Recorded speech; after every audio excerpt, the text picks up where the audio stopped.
ప్రసాదరావు ద్వారా సాగర్‌కి డబ్బులు ఇప్పించి ఇంట్లో వేరు కాపురం పెట్టేలా చేసింది వల్లి వాళ్ళ అమ్మా, నాన్న అని నర్మద ప్రేమ వాళ్ళకి తెలిసిపోయి ధీరజ్, నర్మద ప్రేమ ముగ్గురు కూడా భాగ్యం వల్ల ఇంటికి వస్తారు. ఇంకలా వెళ్ళగానే ఏంటి వీళ్ళు ఇలా వచ్చారు అని భాగ్యం, ఆనందరావు చాలా షాకింగ్‌గా చూస్తూ ఉంటే, ప్రేమ, నర్మద ఇద్దరు ఇష్టం వచ్చినట్టుగా వాళ్ళని తిడుతూ ఉంటారు. "అసలు మీరు మనుషులేనా? మీకు బుద్ధి ఉందా? ఇలా చేస్తారా?" అని తిడుతూ ఉంటే, "మీకు ఎన్ని సార్లు చెప్పినా అర్థం కాదా?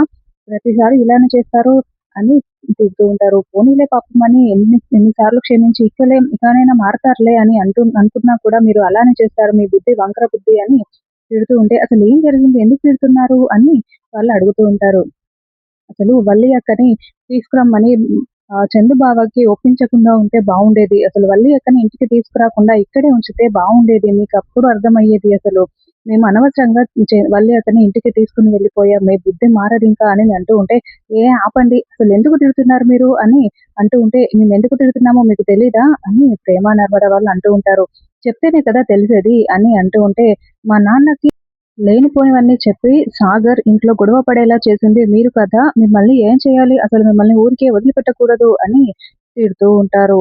అమ్మో! ఈ విషయం వీళ్ళకి తెలిసిపోయిందా అని భాగ్యం, ఆనందరావు టెన్షన్ పడుతూ ఉంటారు.